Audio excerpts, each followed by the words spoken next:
What's up and good morning, guys? Welcome back to another video. Just coming to you live here from Work for World Headquarters 2.0, and I've been on like a box purge this morning. This whole room up here was stacked to the ceiling full of old boxes, and unfortunately I'm bringing in a bunch of new boxes today. So you can see I've got the OBS stack that's like trip number 4 around to the dumpster there to get rid of all the boxes. I hate boxes, but I've got good news for you guys. For everybody that pre-ordered your flags, they are in stock and we are actively shipping them, which is good because that means they actually came sooner, which means, I know this video is going to come out about a week after I'm talking to you right now, but they are going to make it to pretty much everybody before the 4th of July, which is something that I was really hoping for. So we kind of go through trends on the channel of like the style and types of vehicles that we deal with. It's either like the really new show truck type stuff. We've currently been dealing with the mid-year, like the 05, my LLY build. Well, now we're gonna take it back today to some of the more classic trucks, when trucks were really trucks. We're gonna head over to our buddy Dedek's house and check out his project that he's got going on. What's up, buddy? You ever turning this neighborhood into a junkyard? They don't know about it yet. Oh, yeah, nobody's seen what's going on. I haven't told them yet. All right, I haven't seen Earth's old girl in a while. But yeah, I know it's been a minute. Doing some welding? A little bit, yeah. This involves a little bit. Yeah. I tried to get away with as much JB weld as I could, but it only goes so far. I hear you. Let's take a look at what we got going on with this thing. Dang, buddy. That's a lot of steel there. Don't mind this either. This is... Yeah, what's up with this thing, This huh? is even more... Yeah, you haven't seen this. Nobody's seen this. The only person that actually knows about this is Wes and my dad, because I'm building it for my dad. Oh, nice. So, yeah. We had some rust in the floors, so I'm taking that out. Inner rockers had some rust, but besides that, the truck's solid. You're just an old Chevy guy. You know, they don't call me square body Tig for nothing. Where's the C10? C10 is at my friend's house right now. Did you just As forget you where can it tell, was? it's a Yeah, little, I had to think about it. I've gotten so many vehicles at this point, it's like, I've got a great friend who's like, yeah, you can leave it here whenever, and that's what happens. I like the interior. These seats are nice. Yeah, little buckets. Do you have 2 of them or you got 1? Huh? No, the second one's back there. Oh, okay. Yeah, it's just... Dang, look at that console, dude. Oh, yeah. Yeah. Oh, you like that? Yeah, that's previous owner. It used to be a 3 on the tree, and then they put it down to the floor, but my dad actually, this was like his first truck growing up. So I found it, told him it was already converted to a 3 on the floor, and he was like, yeah, but a 3 on the tree is kind of nice. So I'm putting it back to 3 on the tree. Coming from somebody that owned a 3 on the tree F100, it's kind of nicer on the floor. It's a little. It is, but It depends. If you sit real close to the steering wheel, it's convenient enough. But if you kind of sit back, you have to like sit up a little bit, shift it, sit back down. yeah, luckily these seats are adjustable. They've got a bunch of points, and this isn't going to be like a daily drive for him. This is going to be like a nostalgia thing. I actually originally purchased my C10 in South Florida, and when he saw it, he was like, I love it. Oh, speak of the... Yep. I see some offer up deal already in the back. No, that's for you. That's for you? What's up, Wesley? How you doing, buddy? Long time no see. Great. Oh, it's great to see you in a different neighborhood. I'm here all the time. Where are you? We're here more than we're actually at the shop. Well, give us a tour, dude. Give us a walk around. I mean, you guys obviously remember the K20 from the channel when these guys, both these guys found the offer up deal of a century here. I found it. All right, sorry. We'll give Wes the credit. I paid for it. There you go. It was gonna be a collab, but Yeah. I realized this guy likes to do things his way, and I'd rather not fight him. I'm just here for the rides. Oh, look at that. It's That's a been great one. marriage. It's been one, that's It's for a sure. great marriage. So yeah, so obviously the old bed I saw over here. So this was originally a single cab long bed, which the bed is right here. If anybody's looking for one, it's in pretty good condition. You got to move it because it's really heavy. Yeah, bring people. Originally, I kind of pulled the bed just because I wanted to clean up the frame, and I got to bust out some rivets for the 8-inch lift that's on its way. And same thing like the motor. Once I pulled it, I was like, I could do something now that that's off. And it just started happening.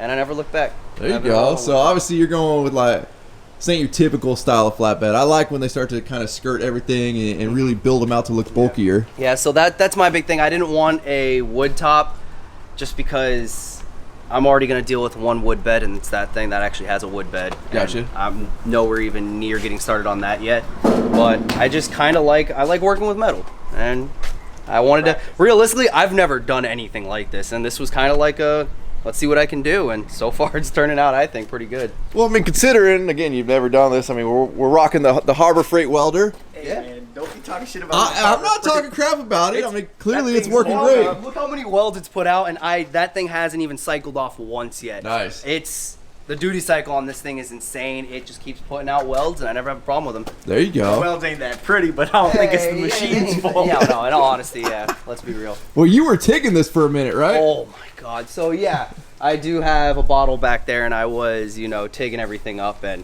I went through an entire 125 bottle just on the frame. Jeez. Like the actual like skeleton of it. Right. And then I was just like, I'm gonna be here for 3 years if I keep doing this. So I actually did all the plating with MIG and everything, and it's just been way faster and a lot more enjoyable. Nice. So what do we got for frame wise down here? So you can see everything's 1/8 inch. I didn't want it to be too heavy. Because you're building kind of more like off-road. Yeah. Flatbed, so right? This thing's gonna get beat up a little bit. So I mean, realistically, 1/8 inch is a little more inexpensive. And it's a little lighter. We didn't want anything that would weigh down the actual lift too much. But yeah, 1/8 inch, 2x2.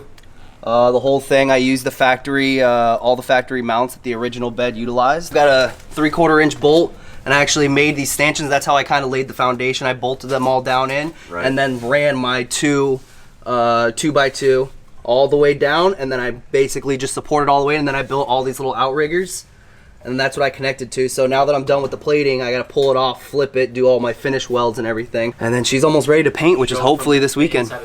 Oh yeah, so there you go. There you go. So they're welded into a plate, and then the plate is caps off the tube, and then it bolts right into the factory location of the bed bolts. Gotcha. That's pretty slick. So pretty easy to get off. And then as you can see right here, these are the longer springs, the 56-inch springs. We've got, what, 52s on the way? 52 is like the only aftermarket. So you got to shift that over one bolt. So this mount actually shifts over to here, and that's what takes up the difference. So as you can tell, those are quite beefy. Nice. That's what I'm upgrading my rear shackles to. And then on the front, this is how they mount the front spring rear hanger. This is an upgraded version, so what they usually run, kind of the factory size front shackle, and you can see how tiny that bushing is. Right. So what this does is you knock out all the rivets that are already on the frame with the stock one, drill out your frame, and then you bolt this one in place, and this upgrades you to these Kevlar reinforced that's a little upgrade there, huh? polyurethane. Yeah, Jeez. these are much nicer. So What was your inspiration for wanting to kind of taper the sides in instead of going, vertical? I'm gonna butcher his name. I can't remember, but someone on Instagram actually. I saw a flatbed that was very similar to this, and I mean, I tried reaching out to him, and I was like, hey, like, it'd be nice. Like, I just want to talk to you, see how you did it. He never got back to me, unfortunately. So I said, you know what? That's the only one I really like. I'm just gonna go for it and see what happens. I think it looks good. I mean, I see we're laying out some lights here that you picked up from our good buddy Sergio the other day. So is this the final layout you think you're gonna go with? Or? I think it is. So the way I'm gonna do it, so right here, I'm actually gonna cut this part out and then plate it in. And then just because it's going to clean up the underneath, so if anybody ever does look from the underside, it's, you're not going to see a bunch of wires sticking out. It's going to be able, it's going to hide my wiring harness a little bit, and it's going to give it a nice another little profile, kind of like a boat side. And then obviously, being that you're losing your hitch, you're going to be building a custom hitch for it? Oh yeah, so haven't gotten that far yet, but yeah, I'm gonna do something very custom. It's gonna look cool. It's gonna be real low profile, so like the hooks and all the mounting stuff is gonna be on the back end. The pin's gonna go through the back, so all you're gonna see is just the lip of the actual receiver. So that's the next thing I gotta do. I think once I actually do this in the headache rack and everything, I'm actually gonna lower this down. So I got the receiver, gotta measure it out, figure out the height of the license plate, and then mark it out. I'm gonna cut it out and then recess it in to make it level. So once I put the truck on level ground, be able to figure out how far I have to tilt it back to make it at a 90, make it look clean and flush, and then I've got these two LEDs that are gonna point down at each corner. Speaking of headache rack, what are the plans for the headache rack? I see we got one tube tacked in place. Yeah, this is kind of like, so I don't draw anything out. I don't really believe in that. It's whatever looks good, I think, and then, well, not whatever looks good. So whatever's gonna be built right, and then I try to add a little style to it. I haven't really figured out what I want to do yet, but I think I am gonna tilt it in because I don't want it just out here. That's gonna look ridiculous. Right. So this is kind of somewhat of the angle I'm gonna go with. I want it kind of peeking out right here, and then it's gonna follow up this profile. I've got this you've 2x3. got the perfect point on the body line right there to match. It's awesome, yeah. So that worked out really well. So probably right there, angle it out so it's gonna stick out about a 1/2 inch right here. Right. And so it's not gonna interfere and actually go into the viewing of the rear glass. Go up, and then I'm gonna use 2x2 across the top, and then the 2x3 right here. And I still haven't decided with what I'm gonna do on the top yet. I see a lot of people, I've been doing a lot of research, just Googling a bunch of flatbeds. And some people do it completely flush and just cap the tops. Or the horns. Or some people do little horns. I like the horns. I'm thinking I'm going to do the horns. I like the It'd be kind horns. of nice, because especially at an angle. And then I got to figure out what I'm going to do with the actual, the bed protector. I guess that's what they call it. I don't really know. I don't know much what I'm doing. But basically, I'm going to weld some tabs, nut cert it. I kind of want to make it removable just in case it gets dinged up and beat up. Right. Yeah, it's built to do stuff, but I also kind of want it to look nice. So in case I throw an axle up here and it just I mean, it slides all already the way looks forward. great, dude. You got to work for it decal on it. Yeah. Yeah, you're good. Yeah, even you can tell even the sticker's working for it. Well, I do like that you went with the wheel wells, like the wheel well cutouts. I think that looks really clean. It definitely kind of sets that stylistic point. It's really along the lines like the welding beds that people build. Like most welders put that time to make their welding bed look really, really sick, and then they always let them rust out. Before they finish them. I understand they got to go back to work, and it's hard to like have the downtime of pulling all your equipment off the bed you just built, but like, you know, run into the powder coater real quick and then just powder coat it black versus letting the thing rust out. I mean, maybe that's the style people want, but I don't know.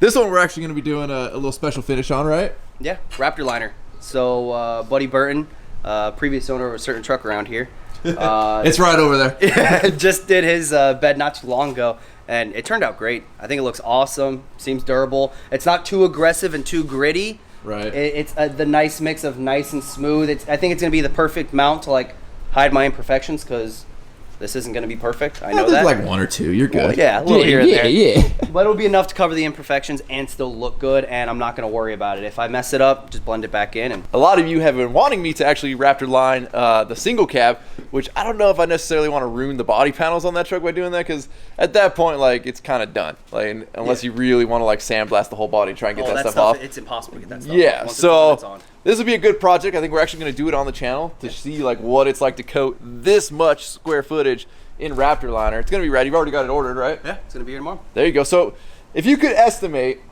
because I've been looking at doing this to my single cab as well, and everywhere I started looking price-wise, I was like, I don't know if that necessarily makes sense. What do you think price-wise materials you're into this? So I know you got some deals on some stuff here. yeah, I and got there. some deals on some stuff, so can't really disclose how I went about that. Legal, of course. Some homie hookups. Yeah. Homie hookups. Let's go with Five-figure that. discount. Yeah, homie hookups. The plating alone was about $300. That's just for the top, not even including the sides.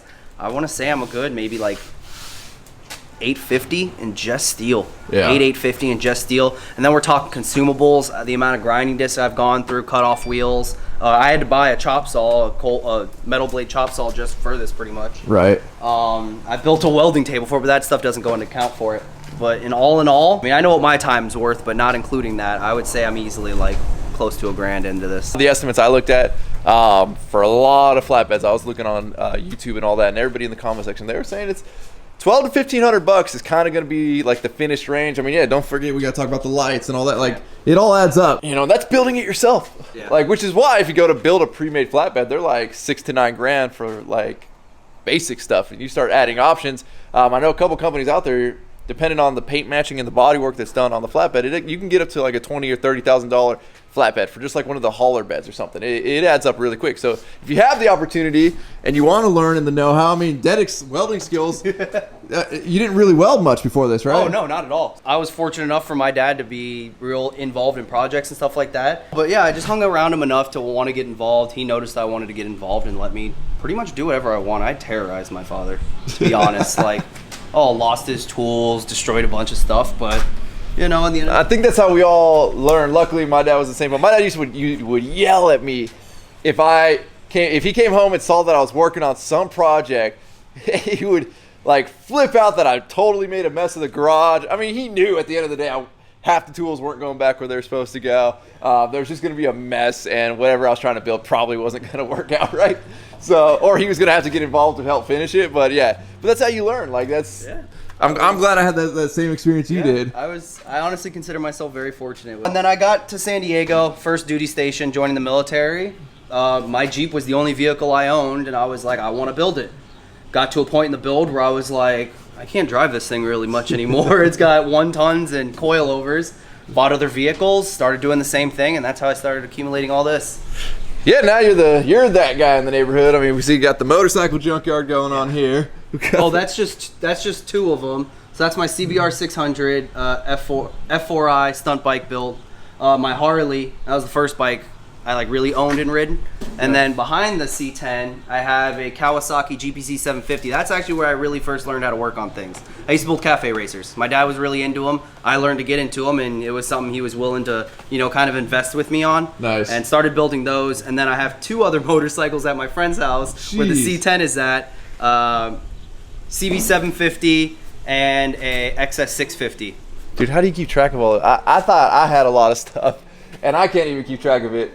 10 vehicles. 10 vehicles. Jeez. Count bikes. Is the Jeep the same I saw when you last left it? Mishimoto radiator in it. All That's right. really it. And electric fan. Electric fan, yeah. So I'm really trying to learn. Nicest thing on the Jeep. That's got a nice Oh, battery. no, second nicest thing. Oh, the king couple shocks, coilovers the in the king- back. King coilovers. Yeah. Let me out here. All right, there we go. All right, so yeah, I probably worked on this thing more than anything else. This was originally a 4-banger, swapped in the 6-cylinder. 4-banger wasn't cutting it out here. In Florida, it's fine. There's no hills. Yeah. Everything's flat. Here, I got to the first hill and was going backwards, and I was like, that's not supposed to happen. So next week, ripped it out, junkyard, new inline 6, and hasn't missed a beat yet. Moto built mostly everything. So I know this stuff isn't painted, but eventually one day I'm gonna collect everything and get it powder coated. This Jeep isn't nowhere near done, and it never really will be. Oh, what do we got? Brown dog off. Brown Dog Off-Road, Big heavy oh my duty God. motor mounts on it. They make some truly bulletproof motor mounts. When we're getting Wes on this thing, he'll ride on the back. He's ridden it already. Wes whips this. It rips runs? it. It runs. It runs. I know. Somebody It's- gave him that. Yeah. He had to put a computer on it, and Oh, it yeah. fired right up. So- it's slower than shit. Right now it is. Yeah, the computer really needs to get gone through and tuned and everything. And It won't even pull the front tire up. it will. Wes just weighs too much. Maybe I weigh too much. That thing wasn't doing nothing. So here's kind of give you a rough image of the headache rack. Gonna follow the profile of the cab there. Oh, dude, we should just let it go like 2 feet above the cab like that. Weld it right here, just like this. Yeah, Stack it. yeah, there you go. Yeah, it's a nice. Well, it gives you plenty of joint there to weld it in. This is real scientific here, guys. We need the lights to be exactly an electrical tape up from the line. I mean, you don't want to go too spread out, but kind of want to spread them out because you got a big old piece to fill right there. Yeah. All right, guys, well, we're gonna leave Dedek to get this thing finished up. He's got a pretty short deadline that he wants to get that thing all Raptor lined. So stay tuned for that video. Hopefully he can get it done in time. And seeing that flatbed really makes me consider what we should do to the old OBS here. But I don't know, leave down in the comment section what you guys think we should do. Do you think we should flatbed this thing or not? I mean, I love flatbeds. I would go with a wood deck. I don't like the metal deck. Stuff slides around too much. I would prefer a wood deck, but let me know. And with that, we're gonna wrap up this video. As always, thank you guys so much for watching. If you have not subscribed already, please click the subscribe button now that we do not miss out on any future content. Don't forget to give this video a like, a thumbs up. Don't forget to check out workforapparel.com because if there's anything you want in this life, you gotta be willing to work for it. You guys are the best. I'm out. Damn.